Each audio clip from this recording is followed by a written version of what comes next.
จะเป็นเพื่อนสวัสดีค่ะสวัสดีสุพลนะจ๊ะวัดเรืองแสงวัดภูเผาเขื่อนสิรินธรนะจ๊ะมาเป็นครั้งที่2นะจ๊ะมาตอนนั้นจะเป็นปูกระยาเพิ่นยังอยู่นะคะเพิ่นมาเที่ยวเพิ่นไทยนำแต่ว่ามาเที่ยวดีอยากมาเห็นบรรยากาศ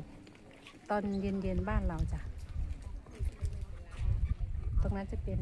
แม่น้ำเนาะค่ะเดี๋ยวจะเอากล้องหลังด้วยค่ะเพื่อมันงามนะคะ